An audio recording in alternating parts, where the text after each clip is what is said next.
नमस्ते दोस्तों, stock market की क्लास 2 में आपका स्वागत है। दोस्तों, लास्ट क्लास में हमने कुछ पॉइंट डिस्कस किए थे और आज सेकंड क्लास जो हमारी स्टार्ट हो रही है, उसमें हम कुछ न्यू पॉइंट डिस्कस करेंगे।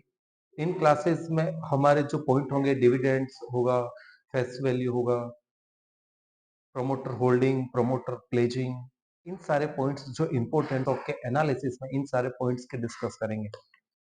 आज का हमारा पहला पॉइंट होगा डिविडेंड या डिविडेंड यील्ड। डिविडेंड यील्ड या डिविडेंड क्या होता है? अगर कोई कंपनी अपने साल भर के मुनाफे में, इट मीन्स कि कंपनी साल भर के अपने प्रॉफिट में सारे एक्सपेंसेस निकाल देने के बाद जो मुनाफा बचाती है, इट मीन्स कि नेट प्रॉफिट, और कंपनी के अपने फ्यूचर प्रोस्पेक्ट का कोई प्लान ना हो, मतलब उसको ये ना लग रहा हो कि मेरे फ्यूचर में कहीं इन्वेस्टमेंट की रिक्वायरमेंट है या कोई नया प्लांट या मशीनरी लगानी है। ऐसी कंपनीज लाइक कोल इंडिया, हिंदुस्तान जिंक, जिनके बहुत सारे माइनिंग्स है, जिनकी मार्केट में मोनोपोली है, जिनको और कोई नया बिजनेस नहीं करना है, ये कंपनीज क्या करती है कि अपने प्रॉफिट, जो नेट प्रॉफिट उनके पास बचा है, उसका कुछ हिस्सा अपने शेयर होल्डर्स में डिवाइड कर देती है, ताकि शेयर होल्डर्स को भी लगे कि इनको साल भर में उनका मोटिवेशन बना रहे और वो स्टॉक्स में बने रहे। उसके लिए वो अपने शेयर होल्डर में वो जो प्रॉफिट का कुछ हिस्सा डिवाइड करती है, उसे कहते हैं डिविडेंड या डिविडेंड यील्ड कहते हैं। इट मीन ये कौन डिसाइड करता है? ये कंपनी का मैनेजमेंट डिसाइड करता है कि कितना डिविडेंड कंपनी को अपने शेयर होल्डर्स में डिस्ट्रीब्यूट करना है। बिल्कुल बेसिक वर्ड में समझ में आ गया होगा कि ये डिविडेंड और डिविडेंड यील्ड क्या होता है। ये हिंदुस्तान जिंक एक कंपनी है जिसने अपने साल 2023 में सबसे हाईएस्ट डिविडेंड पे किया है, जिसका परसेंटेज है 24.22। कंपनी ने जो डिविडेंड पे किया वो, और कंपनी जो डिविडेंड पे करती है वो अपने फेस वैल्यू पे डिसाइड करती है, अपनी फेस वैल्यू पे पे करती है कि डिविडेंड मुझे कितना पे करना है। अगर आपको डिविडेंड कितना पे किया है, उसको वो अगर आप हमें देखना है, तो हम ये 24% डिविड 0.22 डिविडेंड है, पूरे एक साल का है। कॉर्पोरेट एक्शन के ऊपर टॉगल पे क्लिक करते हैं, हमें पता चल जाएगा कि कंपनी ने इस साल 2 बार डिविडेंड दिया है, 14 दिसंबर को और 14 जुलाई 2023 को। परसेंटेज था वो 300% था, और यहाँ 350% था। ये जो परसेंटेज है वो अपने फेस वैल्यू पे 300% डिविडेंड दिया और अपनी फेस वैल्यू पे 350% डिविडेंड दिया। मतलब फेस वैल्यू पे पर डिविडेंड का जो अमाउंट था वो 6 रुपया पर शेयर दिया, और जो 14 जुलाई को दिया था वो 7 रुपये पर शेयर दिया था। कंपनी का जो टोटल डिविडेंड यील्ड था, इट मीन्स की कंपनी ने एक साल में जो टोटल डिविडेंड यील्ड 24.22% है। अगला हमारा पॉइंट है फेस वैल्यू। ये कंपनी का फेस वैल्यू यहाँ पे शो कर रहा है।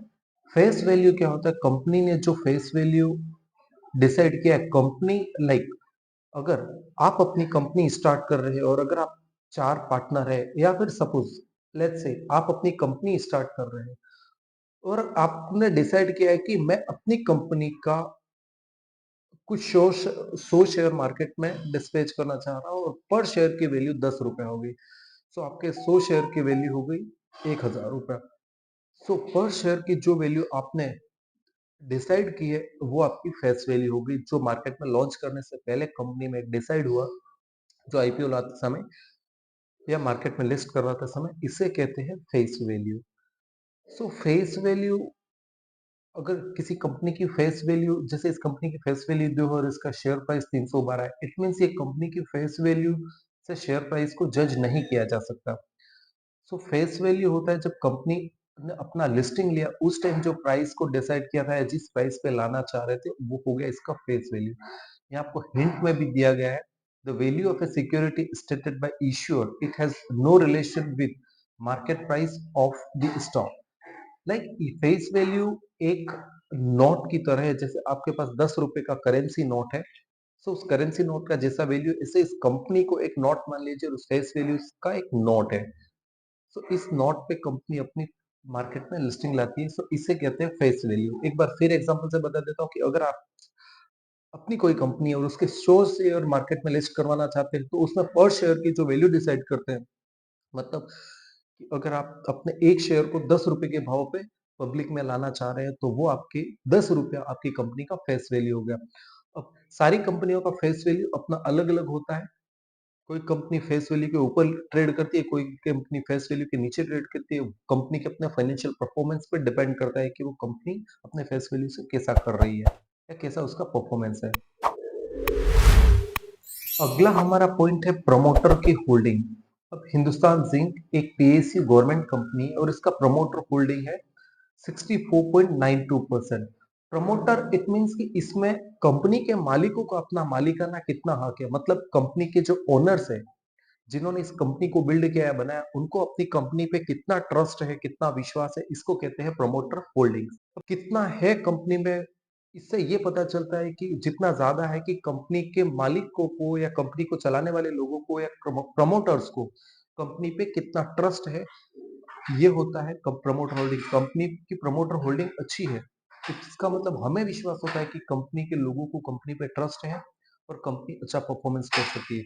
बट कुछ कंपनीज ऐसी होती है जैसे बैंक्स और एनबीएफसी जिसमें प्रमोटर होल्डिंग होना आवश्यक नहीं है, क्योंकि प्रमोटर होल्डिंग में ऐसा होता है कि कोई एक आदमी अपने हाथ में कंपनी लेके और वो अपने अकॉर्डिंग कंपनी को टर्नओवर कर सकता है। इट मींस कि कंपनी को अपने अकॉर्डिंग चलाए। ये बैंक्स के लिए और एनबीएफसी के लिए लायबल नहीं है। और सो ये बैंक्स और एनबीएफसी में प्रमोटर होल्डिंग होना इम्पोर्टेंट नहीं है। अब कुछ ऐसी वेल मैनेज्ड कंपनी भी है, लाइक मैं आपको सर्च करके बताता हूँ, आईटीसी, शायद आप सबने उसका नाम सुना होगा। सो आईटीसी एक वेल मैनेज्ड कंपनी है, उसको बहुत अच्छे इंस्टीट्यूशन और अच्छे लोग मैनेज करते हैं। सो इसमें भी मैं आपको यहाँ बता देता हूँ, इसमें भी प्रमोटर होल्डिंग जीरो है। हम आईटीसी को सर्च करते हैं, ये हम आईटीसी को देखते हैं। आईटीसी का मार्केट कैप 5,70,000 करोड़ का है, एक लार्ज कंपनी है। और इसका प्रमोटर होल्डिंग अगर आप देखेंगे तो इसमें प्रमोटर होल्डिंग जीरो है। इट मींस कि ये कंपनी एक वेल मैनेज्ड इंस्टीट्यूशन के द्वारा चलाई जाती है, कुछ अच्छे मैनेजमेंट के लोगों द्वारा चलाई जाती है, कुछ ग्रुप्स ऑफ कंपनीज के द्वारा चलाई जाती है। सो इसके लिए आईटीसी में प्रमोटर होल्डिंग जीरो है, ताकि इसको कोई एक बंदा अपने अकॉर्डिंग नहीं चला सके।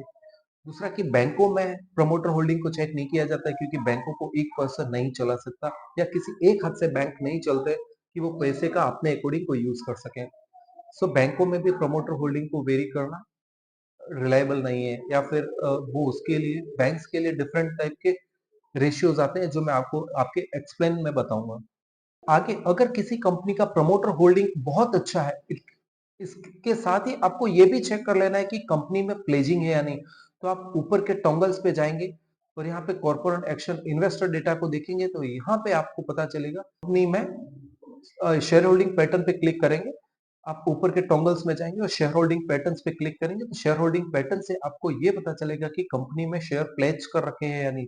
लाइक ये आईटीसी तो बहुत अच्छा कंपनी है, यहाँ आप देख लेंगे, इसमें आईटीसी का ही एग्जांपल एक बार देख लेते हैं। तो यहाँ एफआईआईस की होल्डिंग है 43% की और डीआईएस की होल्डिंग है 41% की।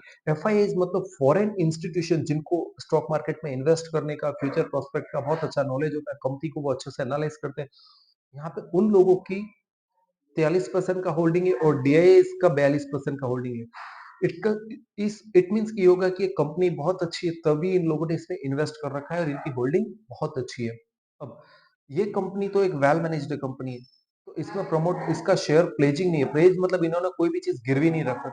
लेकिन एक और कंपनी का मैं आपको एग्जांपल देता हूं जिसका आप देखेंगे तो उसमें प्रमोटर होल्डिंग 100% प्लेज्ड है, जो 2023 के डेटा को मैं रिसर्च किया और उसके अकॉर्डिंग में आप, इस कंपनी का नाम है एशियन होटल। ये नो एशियन होटल नॉर्थ है, ये कंपनी है। इसमें अगर आप देखेंगे तो इसमें प्रमोटर की होल्डिंग्स 50% की है। इसमें आप शेयर होल्डिंग पैटर्न पे जैसे ही जाते हैं और आप देखते हैं तो यहाँ पे कंपनी ने अपने सारे शेयर को प्लेज कर रखा है। मतलब इट मींस कि अपने उन्होंने 2022 से अभी तक का 23 का डेटा देखते हैं तो प्रमोटर की होल्डिंग 50% है, पब्लिक की 50% की, 49% की पार्टनरशिप है, डीआईएस की 0.13% की है। बट इन्होंने जो अपना 50% या 60% जो स्टेक रखा है, 51% सॉरी, उसको भी कंप्लीटली प्लेज कर रखा है, मतलब उसे भी गिरवी दे रखा है। सो ऐसी कंपनी का फर्दर एनालिसिस करने के बाद ही आप अपने इन्वेस्टमेंट का व्यू बनाइए, इसके बारे में डिटेल रिसर्च कीजिए। इसके साथ ही टिकर का एक अच्छा पॉइंट ये है कि इन्होंने लिमिटेशंस और स्ट्रेंथ यहाँ पे नीचे दे दी है। तो इन्होंने यहाँ नीचे बता दिया है कि प्रमोटर की प्लेजिंग 100% है। सो आप ये देख के ही आप किसी भी कंपनी का एनालिसिस करें, इससे पहले ये डिसाइड कर लें कि कंपनी के प्रमोटर्स की होल्डिंग अच्छी है, लेकिन उसमें प्लेजिंग कितना है।